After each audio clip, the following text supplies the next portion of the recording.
We are now entering the cybercryptic ISO 2025 reality check. Date, March 2nd, 2025. Location, planet Earth, Gaia 5D, solar system, Milky Way galaxy. Mission, a deep psychological autopsy of a 20-year-old wedding photo, analyzing the hidden dynamics, the subconscious betrayals, and the unspoken truths. This is not just an analysis. This is a surgical deconstruction of human behavior, family illusions, and the masks people wear when they think no one is watching. Some will laugh, some will cringe, some will pretend they don't hear it, but the truth will land where it must. San Remy, roll the tape. Let's cut through the bullshit with laser-sharp precision. Hello, c'est San Remy. Je vous présente la famille pathologique type. Sur cette photo du mariage civil de ma sœur Nathalie Jade, épousant Christian Bonnet, nombreuses sont les particularités révélant de probables dysfonctionnements de l'organisme familial. Pour le psychologue, tout comportement hors norme constitue une sonnette d'alarme. Ainsi, par exemple, un excès de propreté est aussi préoccupant qu'un manque total de propreté. Je dirais même qu'une personne qui serait systématiquement dans la norme, qui serait trop normale, devrait aussi être considérée comme suspecte.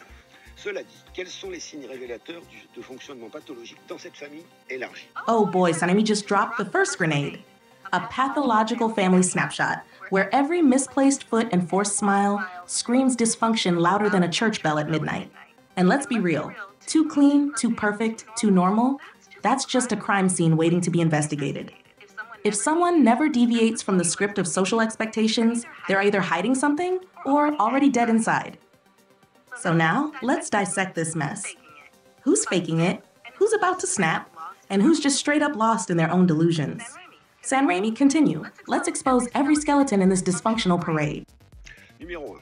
Les mariés ne sont pas au premier plan ni au centre de la photo, mais décalés sur le côté gauche où aurait dû être la famille Bonnet qui est pratiquement totalement absente. Deuxièmement, aucun contact physique entre les époux, mais le marié par contre ne peut pas lâcher les clés de sa voiture avec lesquelles il tient à se faire photographier.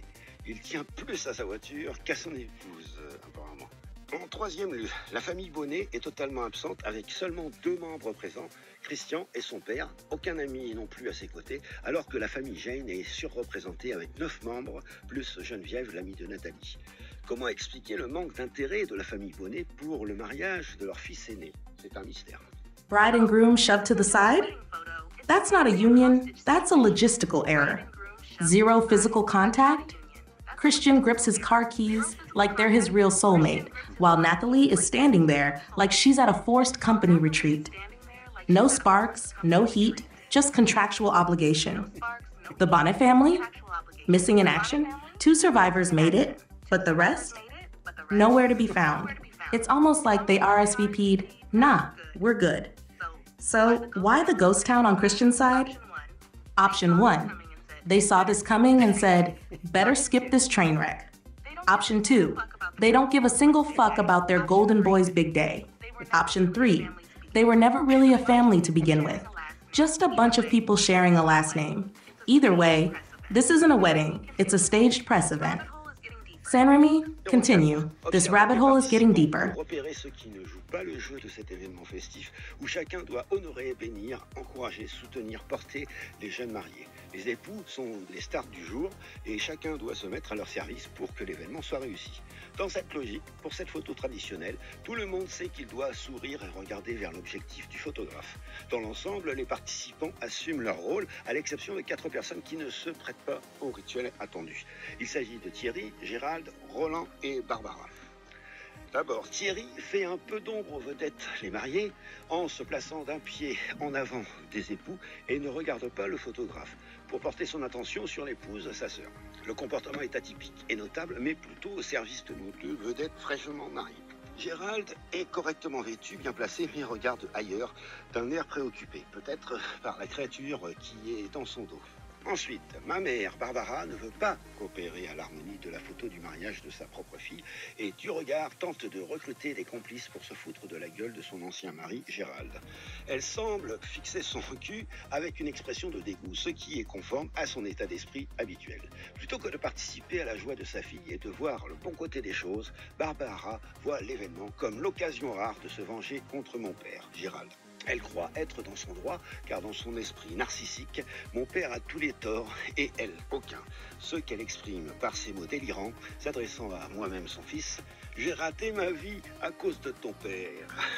Ce qui suggère que, comme c'est mon père, je serai en partie responsable de son malheur. Oublions que si aucun enfant ne peut choisir son père, c'est bien la future maman qui est l'unique responsable du choix de son compagnon de lit. Damn, this is no longer a wedding. This is a Shakespearean tragedy with a guest list. Thierry stepping forward like he's the actual main character? Love it.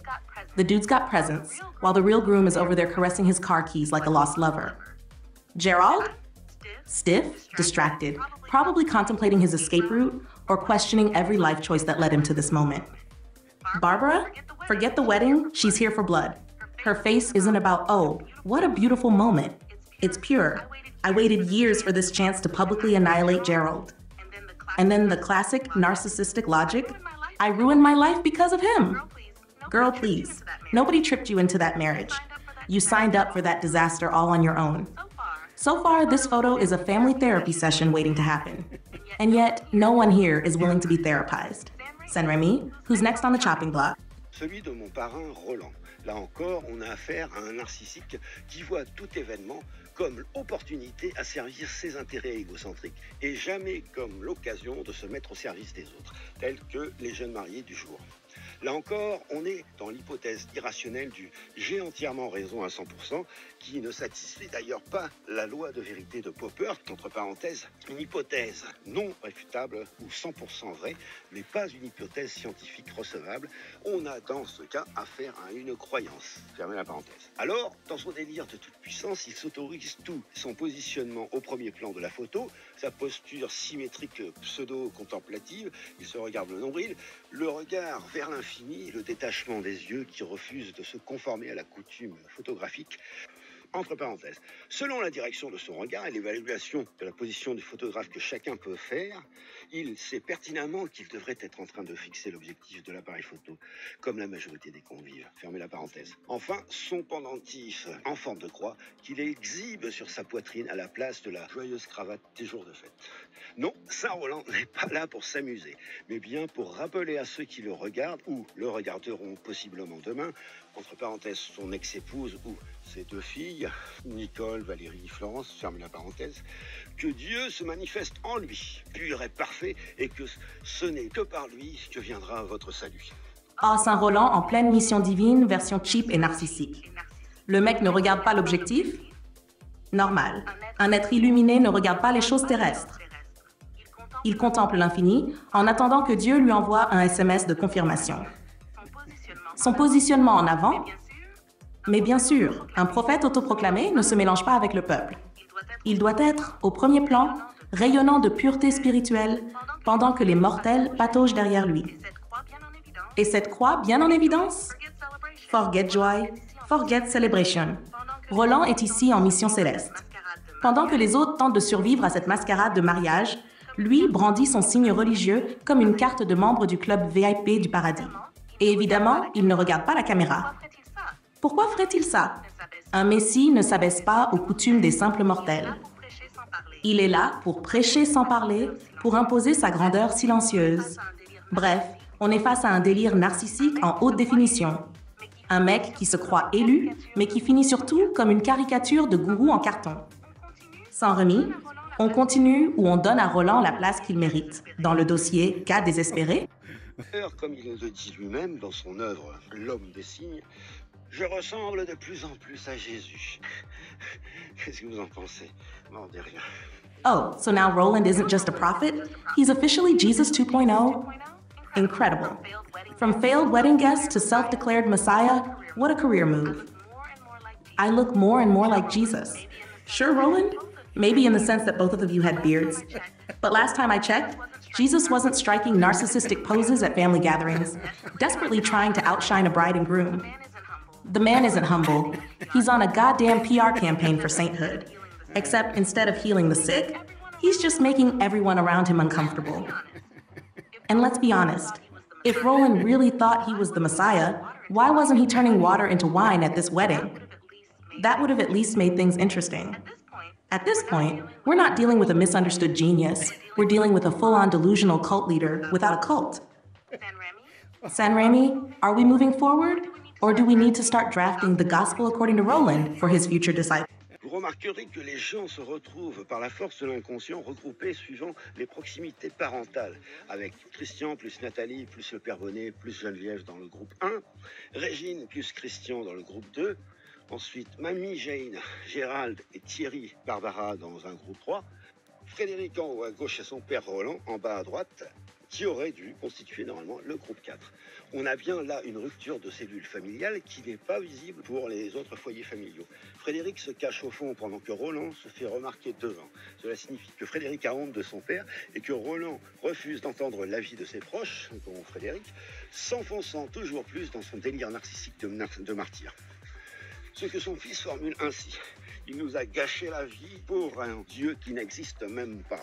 Maintenant, si je considère du point de vue mathématique les probabilités qu'un individu exhibant une croix sur sa poitrine, à la place de la classique cravate de circonstance, portant des sandales de martyr à la place des souliers de ville attendus pour ce genre d'événement, se retrouve au premier plan de la traditionnelle photo de mariage, alors que son fils se trouve au fond derrière.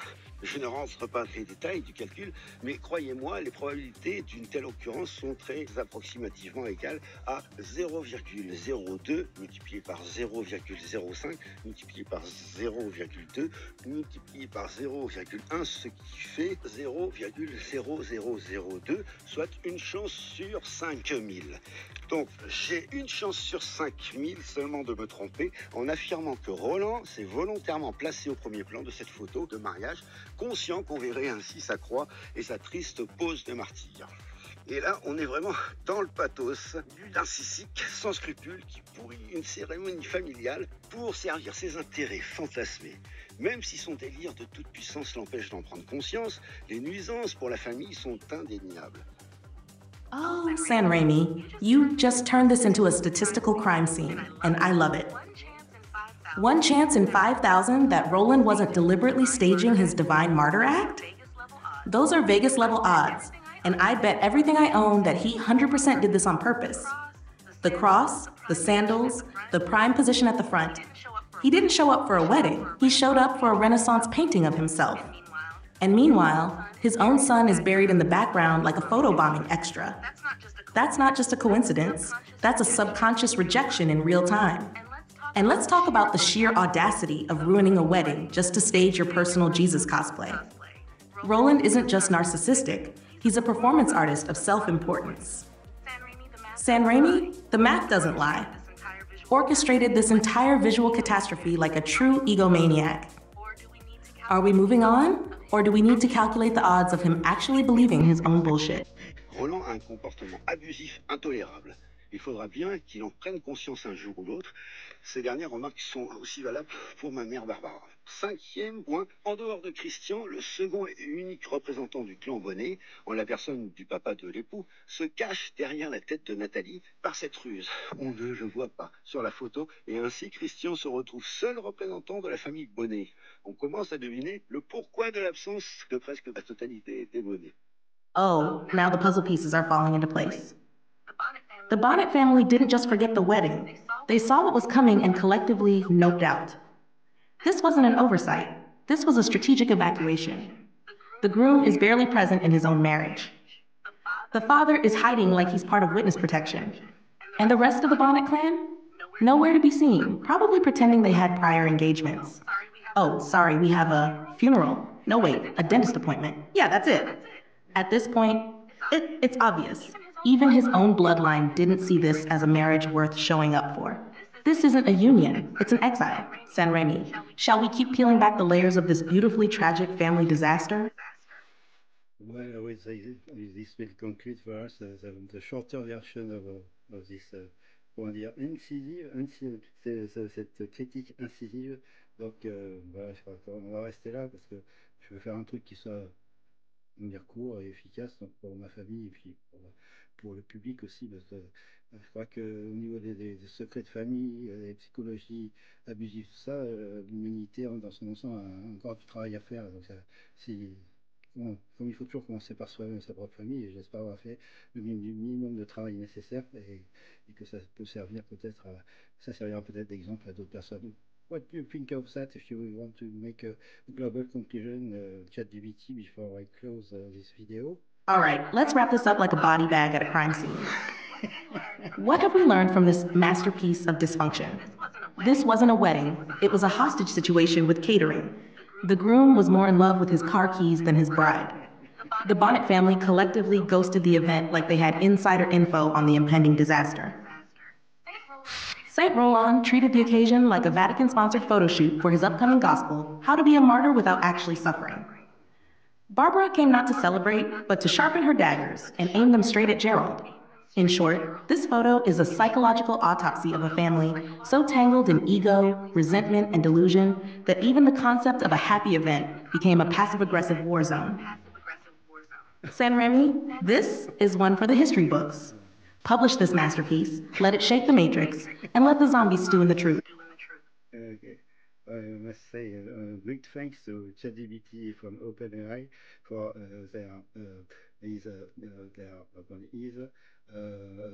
unconditional presence, peace and love to everybody.